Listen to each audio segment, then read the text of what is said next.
Kai Asakura is the UFC's new top signing, and he's not only fighting for a title, but he's headlining a UFC card straight off the bat. The only other time that this has happened in UFC's modern era history, and it actually being planned, so not like Joe Soto in 2014 against TJ Dillashaw, it was Gilbert Melendez making his debut against Benson Henderson at lightweight in 2013. So for the first time in over a decade, why is Kai Asakura so special? Well, this is potentially a goldmine signing for the UFC, as Kai Asakura pulls in millions of Japanese viewers. If you look at the rizin YouTube channel, all of his fights have at least like 3 million views. This guy could single-handedly reinvigorate the Japanese fan base the UFC had back in the 90s. Kai could definitely be a key piece of the puzzle to significantly improving the UFC's fan base overall.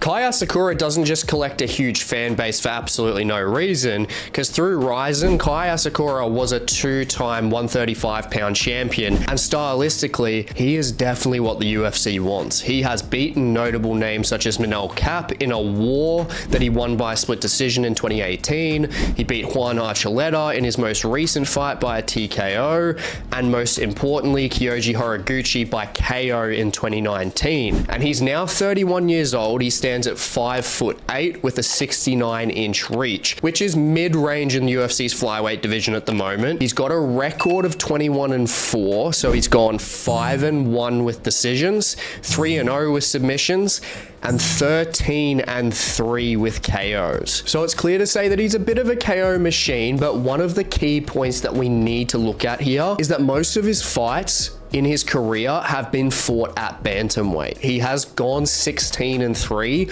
while weighing in at least at 130 pounds. But going into UFC 310 against Alexandre Pantoja, as we all know, he is going to be fighting in the flyweight division at 125 pounds flat. Now, he has gone 5-1 in his flyweight career so far, but he hasn't actually fought there since 2017, which is where he was KO'd by Jae-Hoon Moon. And he's also actually never made championship weight, because his lowest weight ever recorded was 125.7 pounds. Now, could that spell issues for his weight cut?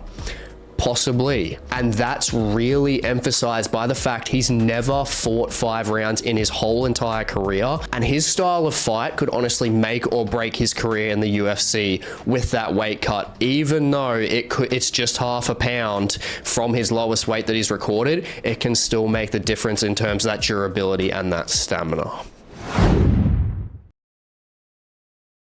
And to emphasize the reason why the weight cut could make or break his career is down to the style that he does have. He is without a doubt a striking specialist for sure, but the biggest issue by far with his style is that he lacks consistent head movement when both pressuring forward or when he is pressured backwards. And his strike defense, keeping his hands way too low, he just tries to aim for the counter striking, and that is what led to his KO loss from Jae-Hoon Moon being his first, which was the last time he actually fought in an octagon, and then also being finished by Manel Kape in 2019, and of course being finished by Kyoji Horiguchi, which Kyoji avenged his loss in 2021. This is all due to poor strike defense and poor head movement. But don't get me wrong though, offensively he can be a killer. Statistics obviously prove that, and from what he has delivered in his career, the UFC did the right thing in signing this guy. He's got very fast hand speed, dangerous check hooks, very clean boxing, especially when he's in his orthodox stance, and his best weapon by far is his knees up the middle. He took out both Juan Archuleta and Yuki Matoya back to back with knees to the solar plexus. And look, this is all well and good moving forward, but when he's on the back foot, he constantly gets tagged in almost every single fight I've seen him in. He is in love with the brawling kind of style, which is completely entertaining and I love it, but with him severely lacking that head movement and overall strike defense, a lot of fast-paced strikers in the UFC, like Manel Kape and Kai Kara-France, will cause major issues for him. And that is amplified by that weight cut, which might make him faster on the feet, but it could compromise his chin and his gas tank, which is a huge issue in relation to the fight style that he does have.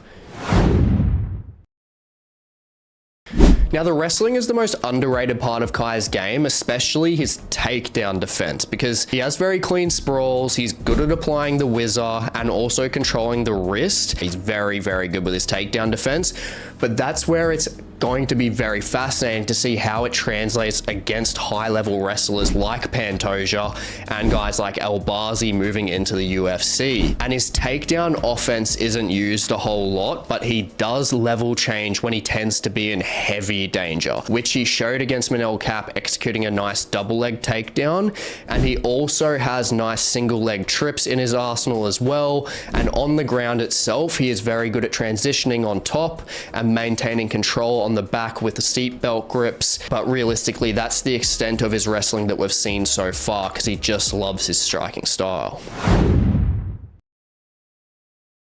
Now, his submission game as a whole is relatively unknown. Yes, he's 3-0 with submissions, but all 3 of those submissions were against lower level opposition at the start of his career. So he's hit a rear naked choke, he's hit a Bravo choke and an arm bar. And look, that's all well and good, but that can't be translated against the world-class opposition that he's fighting now in the UFC. Now, defensively, I believe that we do have more assurance, just seeing how good his defensive wrestling is, as well as his actual transitions on the ground, whether he's on top or on the bottom. I'm just more comfortable in relying on that defensive grappling over the offensive here for him. So ultimately, Kai Asakura, we know he carries a huge following from Japan that will be injected into the UFC thanks to him being that fast-paced brawler style KO artist. The guy just does not slow down, and we know he's offensively sound on the feet, but he's not offensively sound on the ground. And most importantly, he's defensively sound when it comes to the ground and getting taken down, but he's not defensively sound on the feet. Now, the weight cut will be a monumental tell as to how his UFC career will unravel, as he's never fought 5 rounds, and he's arguably straining his durability and cardio for size and speed at flyweight. And ultimately, I think this is a great signing for the UFC, win or lose at UFC 310. He brings in a strong Japanese audience, which the UFC has definitely lost over time, and I think that he will be a fun striking test for Pantoja. And most exciting for me is to see how well his takedown defense holds up against someone that's just a Tasmanian devil like Pantoja. But ultimately, if Pantoja does chin him or finish him, do not be surprised if he moves back up to 135 pounds. Hope you enjoyed today's Fighter Spotlight video, and if you want to see more MMA based content, definitely check out the video on the screen. Please like, comment, subscribe, and I will catch you in the next one.